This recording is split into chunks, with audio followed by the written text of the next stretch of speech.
I'm Stanton Peele, and I'm interviewing Tom Horvath for either the Life Process program or my own web channel. We haven't decided yet. Uh, Good morning, Tom. How are you? I'm fine, Stanton. Good to see you. Good morning.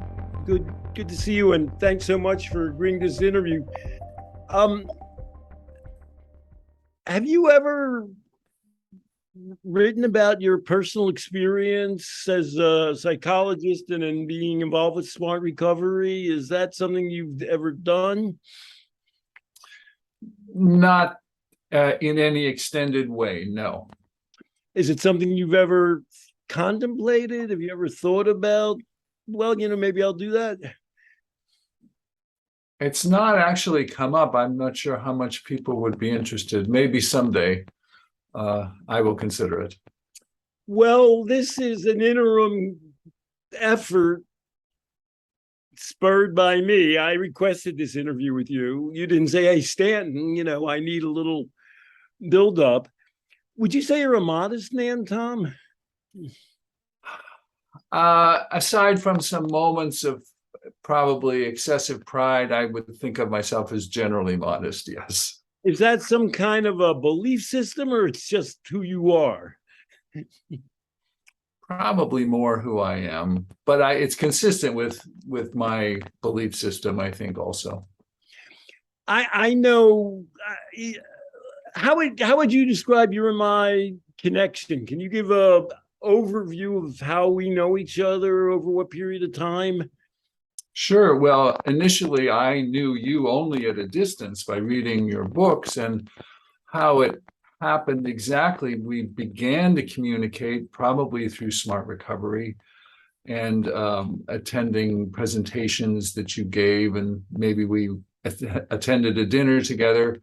At some point, we became friends and communicated regularly, and you are my guiding light in this field about how to think about addictive problems. So I still look at your works and still ask you questions. And sometimes we go stretches of time where we don't communicate, because that happens. But we're in pretty regular contact. And we've had some, I don't know, official involvement with each other.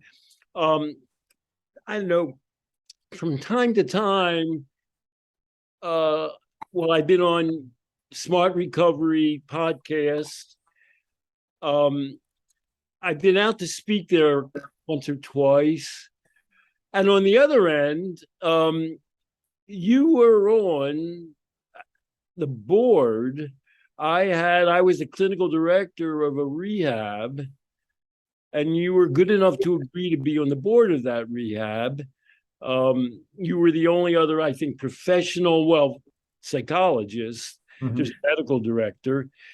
And I don't know, that went on for a couple of years. And the rehab was in, of all places, Iowa. And eventually, for reasons we won't go into, there was a legal separation.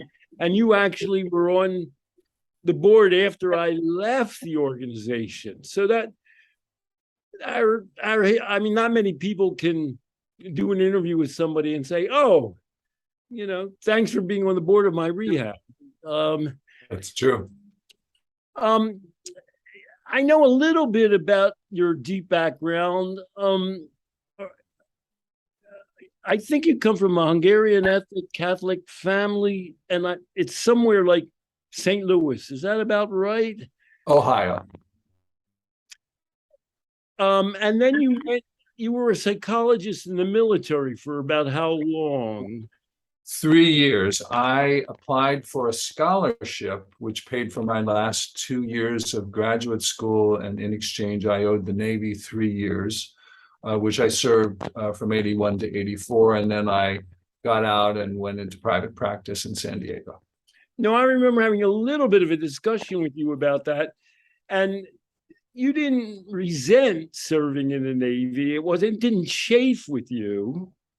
On the other hand, you left when you had a chance. So at that point in my life, I think I'd be a better Navy psychologist now. I didn't understand the requirements of that system. I had just come out of 5 years of training to be a psychologist, which has a certain mindset, and the military has a mindset that in some ways runs counter. You know, the purpose of a military organization is to be ready to fight a war or to engage in other missions, and psychologists have a role in that, but it's different than the sort of typical role I had in mind at the time. I'm very proud of my military service. I'm glad I had the opportunity to do it. I wish I had done a better job. I didn't do a bad job. But what would a better job have been involved? What would you have done differently specifically? Well, I think I just understand now the role of larger systems in shaping day-to-day decisions. I might, on occasion, have not gotten the balance right between the needs of the organization and the needs of the individual. And in that collective type organization, individuals, if they're going to be there, they need to bend themselves to fit the larger goals of the organization. Although you didn't chafe when you were freed, when you were allowed to be free, you jumped ship. What was on your mind going into? Did you go into an individual practice when you left the Navy? I joined one other senior psychologist who taught me about being in private practice, and then just by chance, within about 6-8 months, I fell into specializing in addiction. I realized that I had an interest in it, and I was getting a number of cases that involved addiction, and people wanted something other than 12-step approaches. And it's kind of a miracle in retrospect that all these cases happened at the same time. And I started reading and discovered that there was something different than 12-step, even though that's what I had been trained in. Huh. So it wasn't that you were rebellious against it. Well, there was something about you that made you open to or possibly eager for an alternative. You weren't buying the whole 9 yards coming in. I had one course in graduate school on addiction, and I had rotated as part of my postdoctoral training through a residential treatment facility in the Navy. And a number of points didn't make sense to me. I didn't understand why you would think of addiction as a disease. If it were a disease, why you'd pray to God to solve it. And the people I had met who were recovering in that way didn't, at least the ones I had met, didn't seem to grow beyond having an addiction. It became their primary identity. And as a psychologist, I thought people could actually at some point leave that behind, or mostly behind, and live productive lives. So I had a number of reasons to think there must be some alternatives. You know, you just gave a quick menu of what was on your mind, but that's not a bad. You could go with that summary, that list of 3 or 4 points, and say that's where things stand today, and where the 12 steps has failed. Is that due to why did you think that way? Is there any easy answer you can give to that? That alternative way, that you didn't come from a religious type background. I don't know. Would you go so far as to say you were at all rebellious, at least intellectually? Well, I had gotten to the point where religion was no longer a part of my life, and I recognize it's part of other people's lives, so I don't object to it. But the contradiction that if addiction is a disease, then there should be a medical treatment for it. You wouldn't pray to God. You don't pray to God about other diseases. I mean, you could, you believe in God, but you still go see your doctor. And if the doctor sends you back to God, I don't have so much faith in the doctor anymore. So I had just been spending years learning about how people learn and change their behaviors. And I thought there must be a psychological way to do this. The whole thing just didn't make any sense, whether you believed in God or not. And that's what I wanted to. So for better or Well, worse, you took seriously your cognitive behavioral training. You learned these things and you said, hey, what's up? yeah, yeah. I'm very dedicated to the idea that well, is it Alexander Pope who says that the proper study of mankind is man? It's sexist language, but it's always seemed to me that knowing oneself, even from a Platonic or Socratic perspective, and that was consistent with my education, that was a very high purpose in life, to understand ourselves and improve our behavior, be in better relationships, be more productive. And you could have drinking problems or other substance problems along the way, but that didn't stop you from still engaging in that. And when I had these people who were coming to me and wanted help, I thought this is worthwhile to learn about. So I'm just going to summarize the same basic principles that govern human functioning and improvement. You logically applied them in the dictionary. So how long you were in the service, you went into an independent practice, you developed already a non-12-step approach. When did you, I don't know, bump into, co-join with rational recovery? Where did that hookup happen?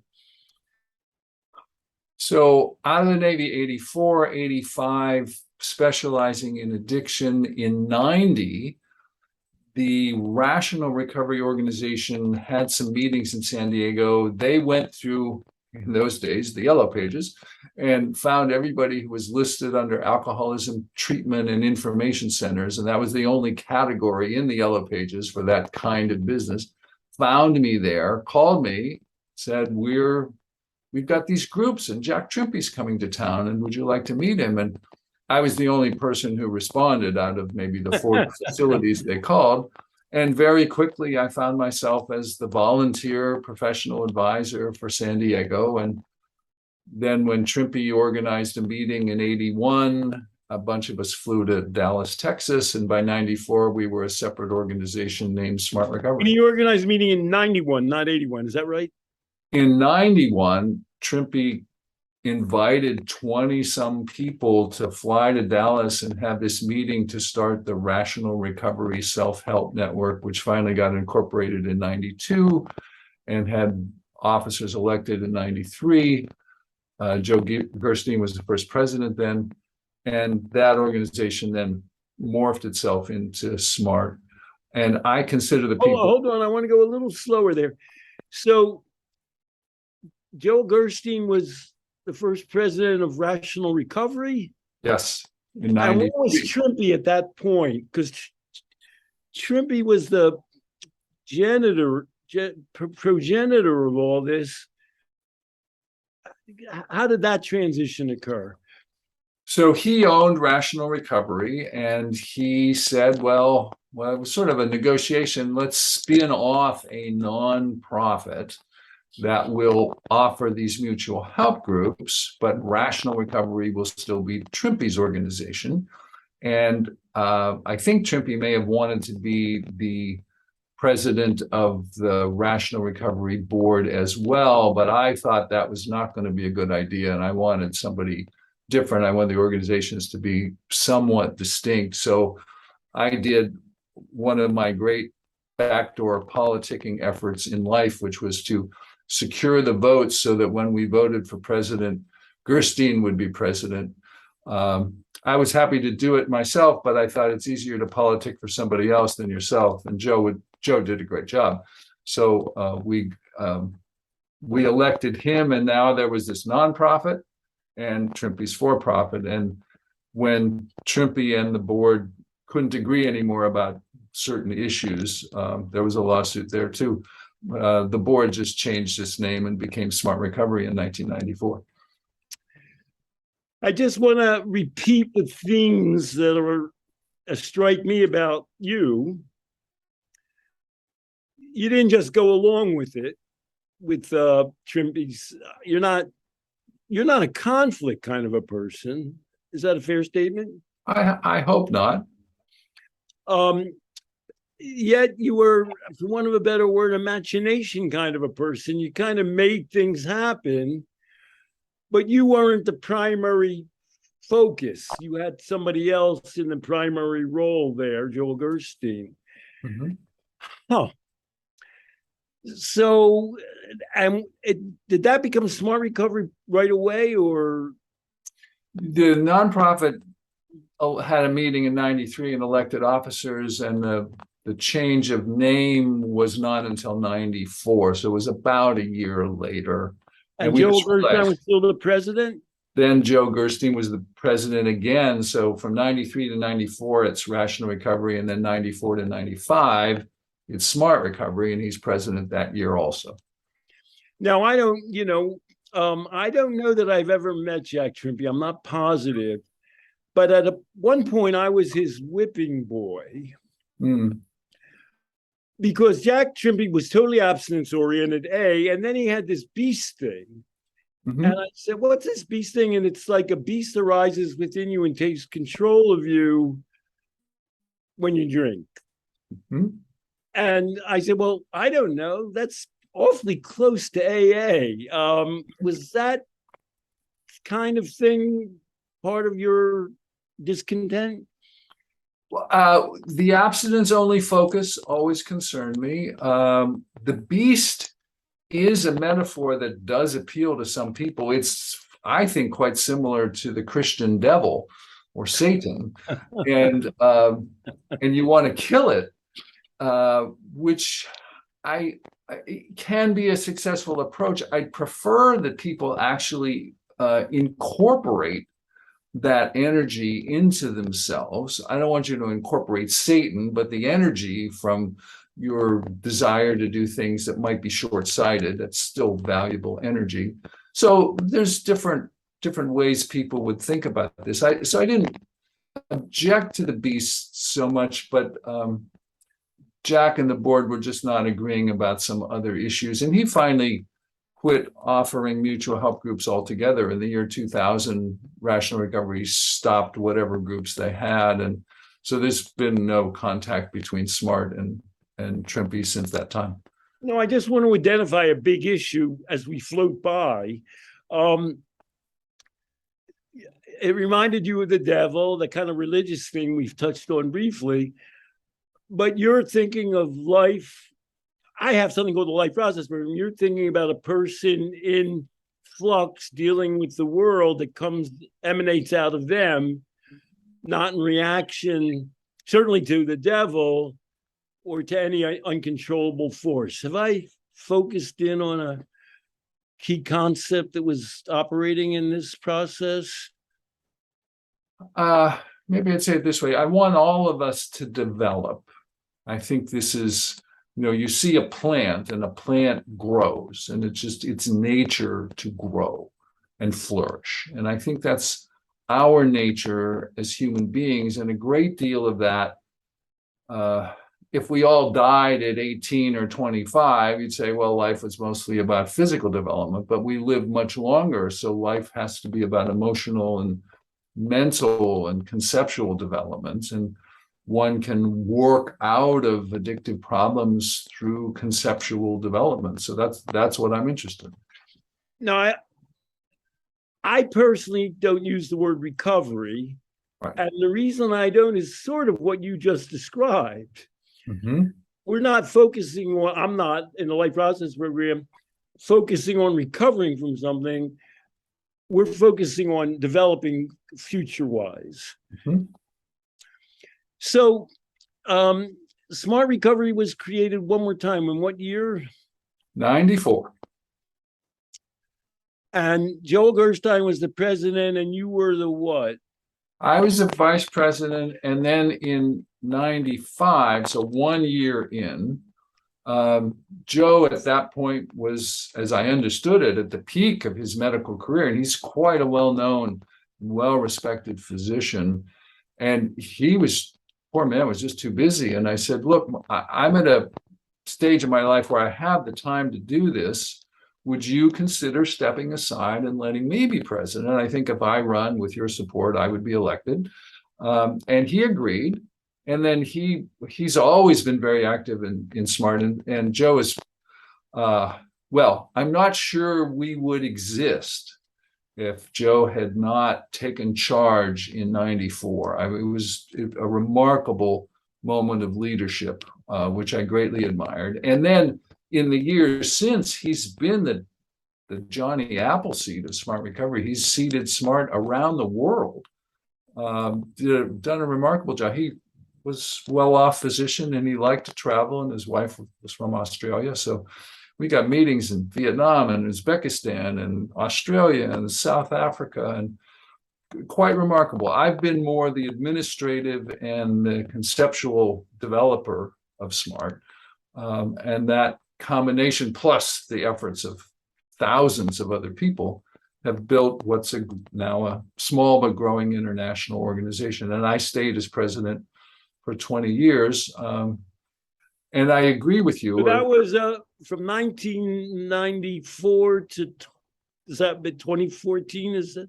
From 95 for 21 years, and I was out as 1 year. That was an internal debate about who should be president, but I came back in after another year. And so 20 of 21 years I was president. And then after that, you were no longer ever president?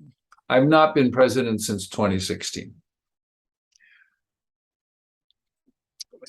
So you were the administrative and to some degree conceptual person, and you were the leader, the figurehead. Yes. Now, I want to jump into the present a little bit. I'm aware of two major events in the last couple of years. Was it the 25th anniversary speech that John Kelly spoke at? He's spoken to us. I can't remember if it was at the 25th, but yes, we had a big celebration then. And then Nora Volkow came in to speak this year. Yes. And it was the first memorial. There's a kind of a chaired speech. Yes. Now, you were the main representative of SMART at those two large-scale events. Is that accurate? I introduced Nora Volkow and then interacted with her at the end. So yes, I was representing SMART then, and yes, your memory is better than mine. At the 25th anniversary in Chicago, John came and spoke and talked about primarily his research on AA. So, is there some? Joel Gerstein became president again somewhere after that you left. 2016, when I retired from that position, he took over for a while, and now we have Bill Greer. Who is Bill Greer? He was somebody who came up. He was involved in the SMART organization, got on the board, and after a year or two, he became president. He's got an extensive background in corporate America, so it was a suitable position for him. But nonetheless, you were still the primary face at these monumental events. I mean, would you say that that's true, that people identify SMART and you together? That is true. It depends on where you talk, whom you're speaking with. Joe Gerstein is also very much identified with SMART Recovery, and Bill Greer because of his current position also. So it somewhat depends on the pocket of people that you're talking about. At the 25th 25th anniversary conference, I actually had a smaller role there. But people often turn to me for a discussion about. You were the visible representative. You were the guy on screen from SMART. Less so at the 25th, but for Nora Volkow's presentation, yes, I was the person on screen. Now, you identified one of the big issues, the themes that we're going to talk about. You said early on the disease theory didn't work with you, and that one of your ongoing conflicts or concerns was abstinence. However, smart recovery was abstinence focused. That was its bill of rights, its bill of goods. Was that how did that work with you, or how did you fit into that mold? At the very beginning, we said our goal was to help people abstain. I didn't fully like that, but you can't always get everything you want right away. And what we did have from the beginning was that even if your long-term goal was abstinence, that was not a requirement for being in the meeting. We weren't going to talk about how to moderate. I mean, I think we were clear on that. And even still, it's not a focus of discussion now. But people could have whatever goals they had. The finesse that I used in our language was that even if your goal were moderation, you could benefit from participating in abstinence-oriented conversations because many of the skills were identical. So you could still choose your own goal. Now, by the strangest of circumstances, I lived in Morristown, which is, everybody else lives somewhere. It's a community of, I know, about 35,000 people. And one of the board members was a guy I knew in Morristown named Rich Dowling. Yes. He was at my 60th birthday party. He's since died. I knew him personally. Rich was a very low-key, mild-mannered guy, but he would get pretty irate if people suggested non-abstinence. And he was on your board, so there was conflict around that issue. Stanton, there will always be conflict around this issue in our lifetimes. I'm confident, if not for the rest of humanity. So I've just come to learn to live with it. Well, how would you characterize? I'm going to give you a big question now. First of all, I'm going to slightly disagree with you. Non-abstinence outcomes, when you started out, you could get shot in the head for doing that. It's certainly on the palate now. Everybody knows about it now. Yeah.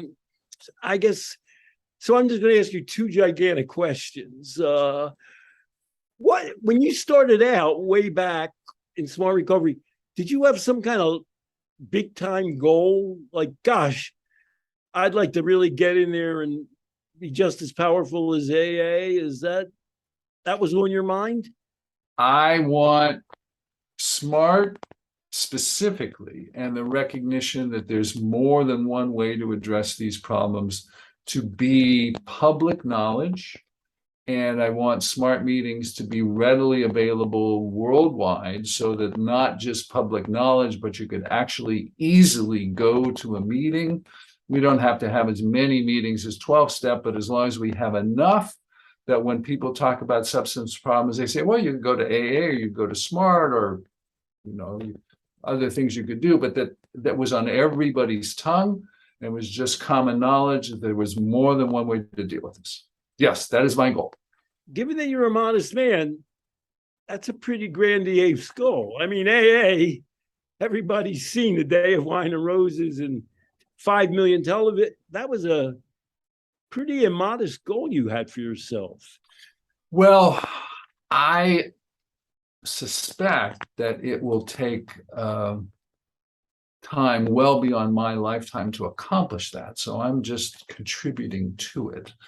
But that's what I shouldn't maybe say it is my goal. I think that's the goal that we collectively need to have in SMART. Well, I know one area I wrote a book called Resisting 12-Step Coercion, and something that you and I were both interested in were legal decisions, and religion comes back in this.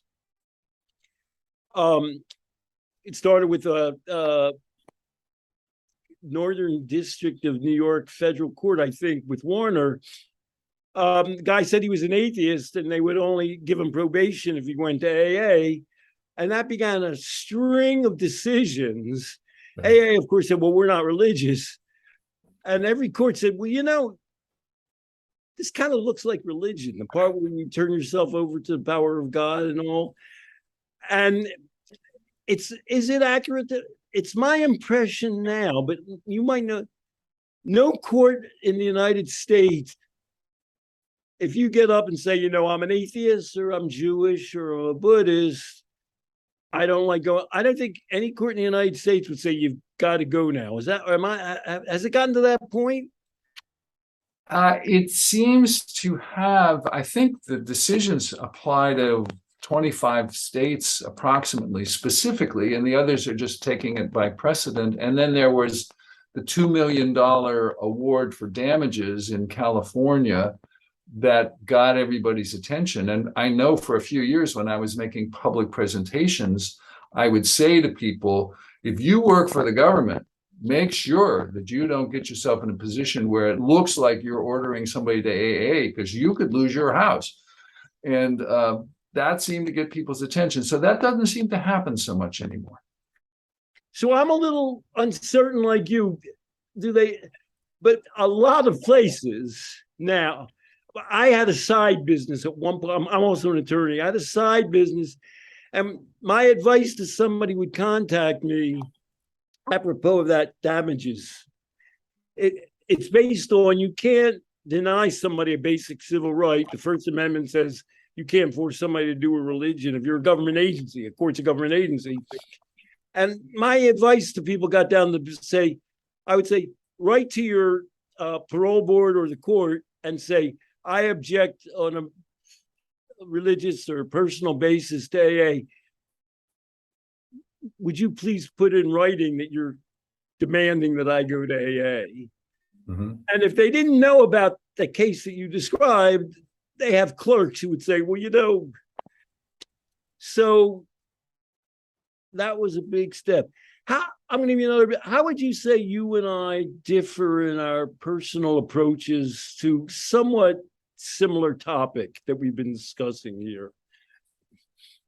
Well, Stanton, you know more than I do because you have studied and thought about this for longer. You've written more books, and I do see a lot of clients, and I imagine you spend some of that time just reading and thinking. So that's unfortunately a very big way that we differ. And I read your books because it saves me time. I don't have to read all the books you read. I can just read your summary of it.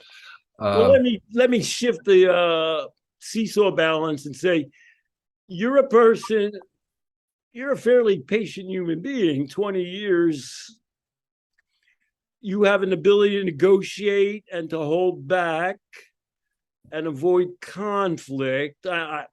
Maybe you have some enemies in the world. It might have been Rich Dowling, I don't know. Yeah. You don't tread on a ton of toes. A long-term approach, cooperative, collaborative.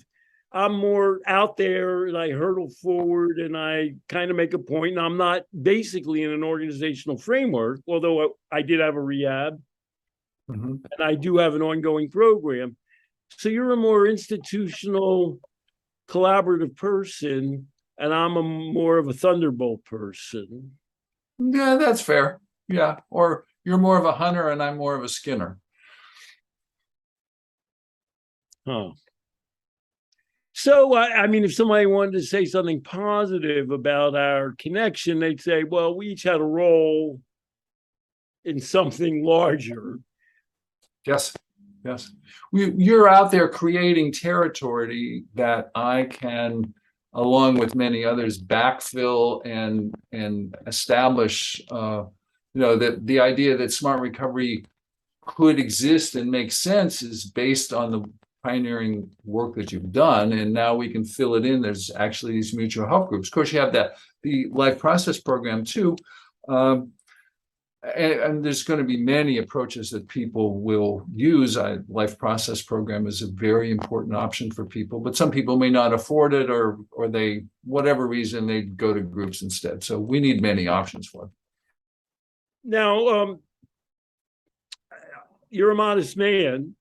Would you say you have something of a genius for organizational kind of work and evolution? You know, you described very on Joe Gerstein was better as a leader than you.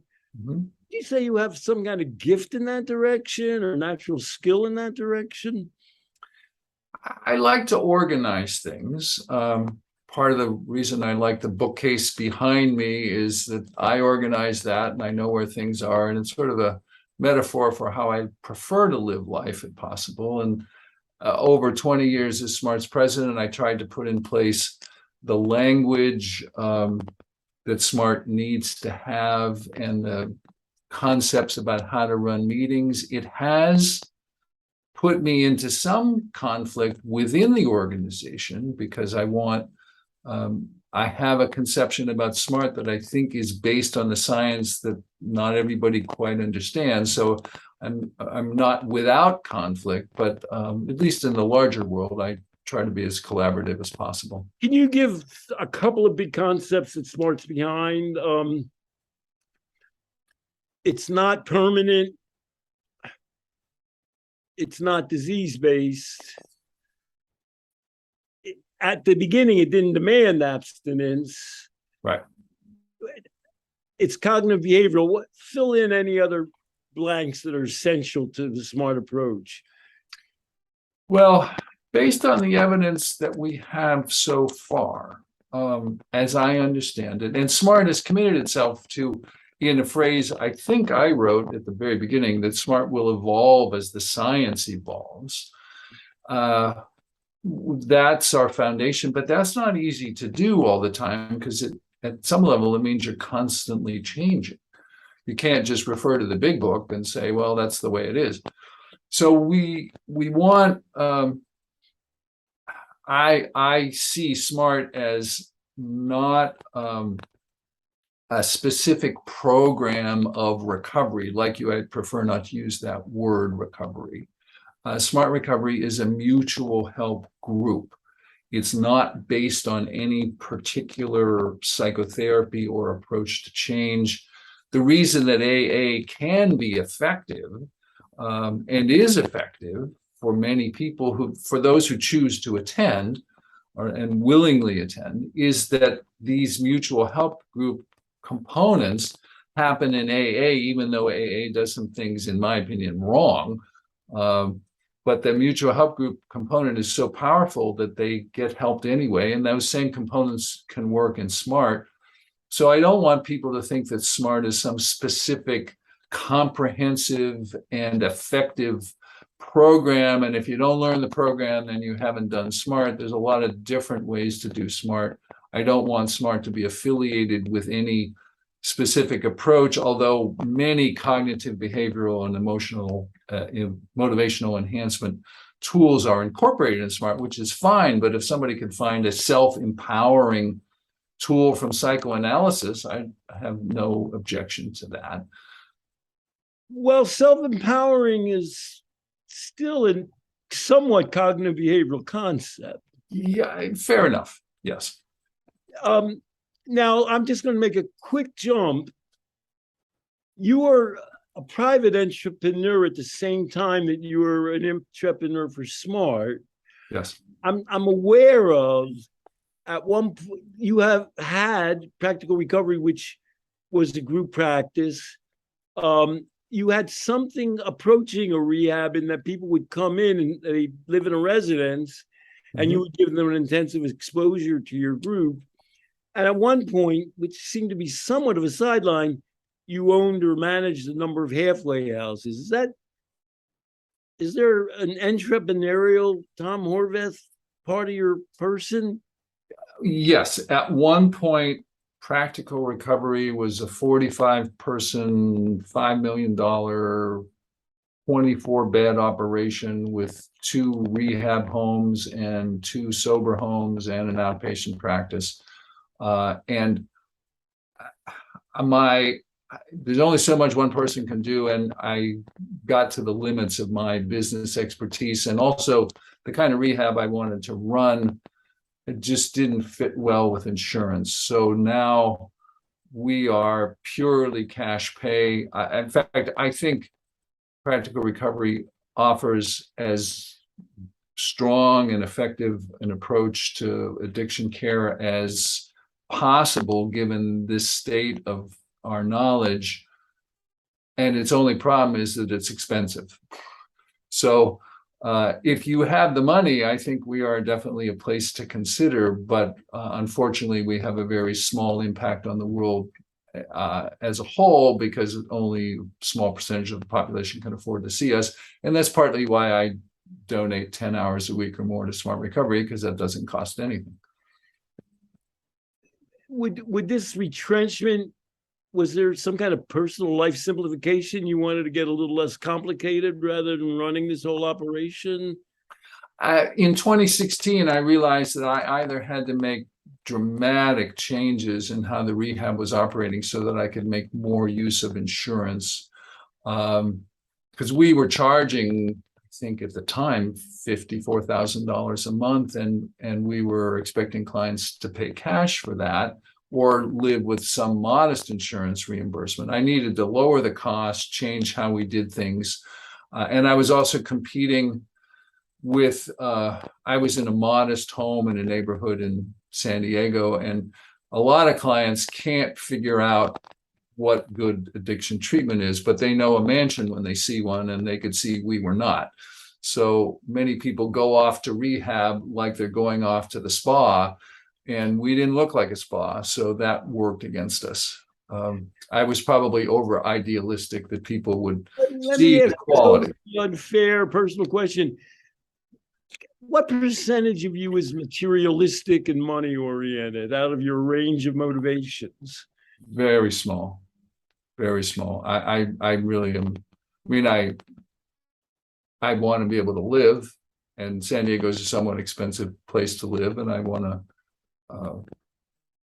have reasonable possessions, but I drive an 11-year-old Prius, and I'm not materialistic, and I'm not money oriented. Off the top of my head, there's a guy out in Southern California we both know. He's a friend of mine, and you once said to me with a chuckle, he's hoping to get rich out of this off-brand. And I guess you just laughed at that concept. There are better ways to get rich. If you were looking to be rich, I'd go into financial services or start a company that could sell iPhones or something. But no, I hope people in this business are not here primarily to get rich. Now I want to shift to some slightly more controversial topics here. Smart. I think I also, well, you said it. I mean, from the beginning of when I knew you, you would say something like, well, to tell you the truth, I'm not personally interested in their substance use at all. We could do without even mentioning that. I'm thinking about how they function, and then substance use feeds into that. I would say that was a very advanced definition of harm reduction. Mm-hmm. I define harm reduction as being our focus is on how well the person is dealing with their lives themselves in the life process program and in general and in the world. And, substances and other addictions can impede that, but we'll get to them by focusing on that life functioning thing. Is that? And most recently, the last few months, Smart finally got to a point that I'd been working on for 20 some years. We state that it's our statement on goals. Unfortunately, it's not on the website yet, but people come to Smart Recovery, one, to address addictive problems, which could be by reducing them or resolving them, whether by moderating or abstaining them, but even more important, to build better lives. And building better lives is not generally what gets them through the door. They show up because they're in trouble. They're in a crisis, they've just got arrested, they just whatever. And that hopefully gets them into treatment or groups or whatever they're doing. And then they can shift their focus from running away from those problems, which is their immediate desire, towards moving towards having a better the way I would normally say it, a more productive, connected, and meaningful life. And that's ultimately what I think we're all aiming for. And I run 2 SMART meetings a week, and I run 3 meetings a week in my practice. So I get 5 group sessions a week, and I still find these experiences very helpful for myself as well. I think about how I can improve my life, and I hope everybody there is doing the same. So that's something we were originally scheduled this meeting, and you told me you had to man a table somewhere. You still have your feet on the ground with SMART. Oh, yes. I have run since the pandemic 450 SMART meetings, because for a while I was doing them 7 days a week, and then I cut back to 4 fairly quickly. And starting after 2 years, I cut back to 2. Are these online or mainly or not? These are all online. Yeah. So one of the themes that we've gotten onto, you're a patient human being.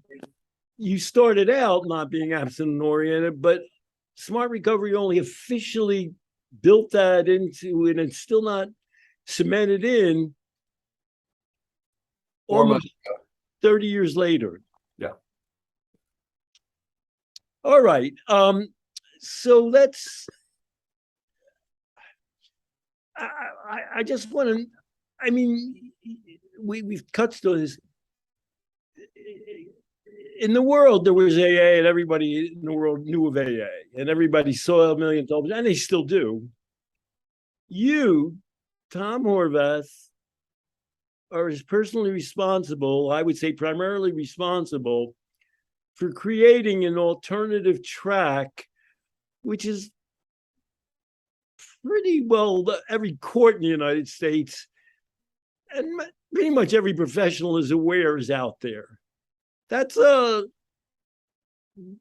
monumental life accomplishment to have done that. I mean, AA is Americana.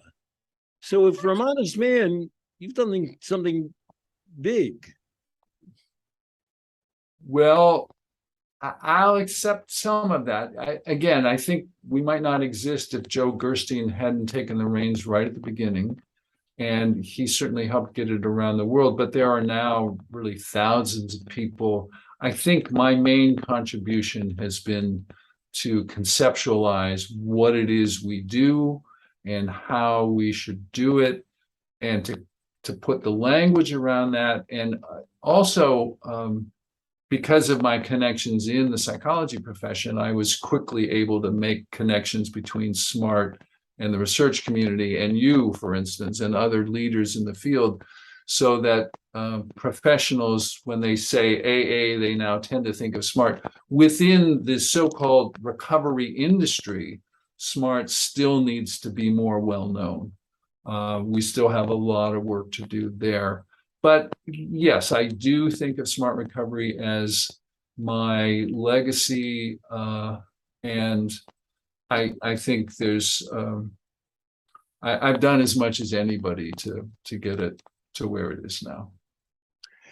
So we've introduced a couple of themes about your work and your personality. I was pretty focused on both John Kelly's speech and Nora Volkow's speech. Mm-hmm. John Kelly's a disease guy. I'm not sure. It may be, yes. He speaks about addiction disease. And so when I watch that, your tolerance for difference is greater than mine. I'm saying this is the 25th anniversary, and they're having John Kelly speak and using disease terminology. And I think I've written and given talks about both the Kelly and the Nora Volkow speech. Yeah. Now, one funny thing that Kelly did, he must have done the research already, but it might have gotten published after the 25th anniversary thing. And then him and Sally Sattel wrote something in the Washington Monthly, which was this. I'm going to quiz you. What do the disease people say is the greatest psychological benefit of the disease theory? They often mention overcoming guilt and shame and reducing stigma. And Kelly published a piece where he studied that, and he found something that I'm aware research-wise has been well established. And well, I don't know how much you know about the research, but your gut feeling, people being declared that they have a disease, A, made people, outsiders, more prejudiced against them, and B, made them less conscious that they're able to change. The subscription. Yeah, that's true. And so going back to smart recovery, you didn't want that. You don't get, obviously, people don't get up and say, oh, I'm an addict or an alcoholic. They don't say, oh, I'll never be able to function out. So that was a pretty gut level thing that you were against. Mm-hmm. But, well, I'm sorry, you're leading to a question. You were able to tolerate somebody coming in at your 25th anniversary, giving it an opposite slant at that point in time. Yeah. Go ahead, and you were going to talk. Well, I mean, we're always happy to have John talk, because he probably is the leading researcher on mutual help groups in the world. So he's got data behind what he says. From the beginning, I think we've known that there is a significant portion, maybe up to a third of smart recovery participants who, despite everything we say in smart recovery, view themselves as having a disease. So I'm not going to try to talk them out of that. The way I've been talking about this lately is that on the continuum of addictive problems, there are 6 segments, and there's a gray zone between each one, but roughly we got abstinence, moderation, misuse, and then mild, moderate, or severe, let's say alcohol use disorder. So abstinence, moderation, misuse, mild, moderate, or severe. And I say that part of the problem in the discussions is sometimes people are talking just about severe, and sometimes we should be talking about the 4 segments that I would call alcohol problems: misuse, mild, moderate, or severe. So then this is how far I'm willing to go. If you want to say that there is a portion of the severe category that has a disease, and I don't believe that, but I'm going to be willing to disagree on this point, and we don't have to fight about it, that maybe from your perspective there is. Okay, but that disease doesn't apply to the rest of the continuum. So let's not confuse that. And we still, even if somebody has the disease, then the question is, well, how do they stop? Because very often, when you hear these explanations of how this disease works, it sounds completely hopeless. But in fact, even people with severe alcohol use disorders resolve them by abstaining or moderating. Probably abstaining is more common, but moderating does seem to happen. That's been in the literature since 1962, I think. So it happens. Abstinence is more common in groups, but in life, it's less common. Yeah. I just want to return to, well, you have an organizational hat on. Yes. And you've described, well, you got people who believe a lot of different things, and you don't reject people. Right. Plus the John Kelly, especially the Nora Volkow thing, you're in the big leagues now. Yeah. I mean, John Kelly and if Nora Volkow was deciding, you're in the big leagues now. They're like saying, we need smart recovery. Right. And you smile. This is the biggest smile you've had. It's a badge of success. Yes. That the big. So, you don't poke people in the eye when they want to give you kudos and knight you. Right. All right. So let's move on to the Nora Volkow speech. I'm going to jump even further ahead. I looked at one of the videos that you've done this year, and you begin by saying, hey, drugs and alcohol are getting worse. Mhm. Nora Volkow has been head of the NIDA since 2003. How would you say she's been performing in her job? Well, if you look at all the science that's been funded, she's done a lot. Um, our problems in the country aren't any better. So A little bit worse. probably, so either she's slowed that down, it would be worse without her, or possibly she's contributing to it. I think, unfortunately, she's stuck in this larger framework where we don't operate as a country the way Portugal or the Netherlands or Switzerland or the UK do. There's differences between them too, but and I'm not an expert on all those, but as I understand, they all do much better than we do. And I don't know that any one agency or person can override that. And she might not, if we, I've actually met with the person who runs Portugal, João Goulao, and they are going strong. Maybe she wouldn't be the right person if that's the approach we had. There's a funny thing has happened on the road here.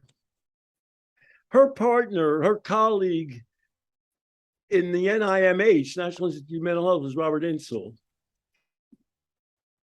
And he's written a memoir recently. He's, if anything, possibly more gung-ho disease-oriented.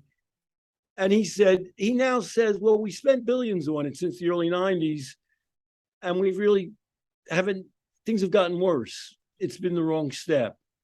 Nora Volkow came and gave a speech to your group, and she did harm reduction, but for her she's on harm reduction because I think, well, they want to give drugs to people. She tipped her cap to you. Smart recovery is good. And then she went into the Nora Volkow fantasy that they're going to come up with some kind of brain operation mechanism that's going to cure addiction. You're aware that that's part of her thinking. Well, right, and I agree with you that this is determined by larger social processes, and we're never going to find a pill. If there was a pill that was going to solve addiction, we found it when we found antabuse in the 50s, and that hasn't worked. No, I'm with you on this point. This is about society at large. Well, I'm going to end on our. We've come to close to an hour. Do you have a timer with you right there? We're coming up on an hour. I can keep going. My little contribution. I believe that Robert Insel and Nora Volkow have worsened the addiction problems in the United States and the world. And when she started out, the number of people dying is quintupled. There's something called the global burden of disease. And they looked at 196 nations, and the United States was number 2 in the world. If you throw in Russia, I can't name 50 countries, poor countries. We were second in the years lost due to disability and death from drugs. Yeah. And when you give your speeches now, you guys say, we're not doing that well. So the difference between you and me, I'm just my version of reality. Nora Volkow's coming and bestowing a mantle on you. You're an equal partner here, and you're growing with pride. When you started out with Smart Recovery, you were figuring, well, I'm lucky if we don't get arrested. And now we're right up there in the heaps. I understand that, but I'm saying that she's still adumbrating a process that's detrimental to the world at large. Well, I see that. If all of those institutes were to say, we're a very small part of this puzzle, and we get lots of money to do investigations, and there's a lot of spin-off knowledge that comes from the work, particularly all this neuroscience that we do, that will benefit us in other ways. But fundamentally, these problems are going to change because of social changes we make, and we can support that. I think that would be a more modest and more accurate stance for them to take. And you're right, it's not the stance they've taken. They're going to cure addiction, I think, is what I'm hearing from them. And I just don't believe that. Tom, we're getting right about an hour. I just want to, I'm not going to bestow a mantle on you, but I'm going to doff my cap. Thank you for doing this interview with me. You put yourself on the line. You're totally honest about who you are and where you're at, and some potential conflicts in our approaches to these topics. And thank you for doing this, and kudos to your ability to do it. Wow, thank you very much. As always, you have been a guiding light for me. So I remain deeply appreciative.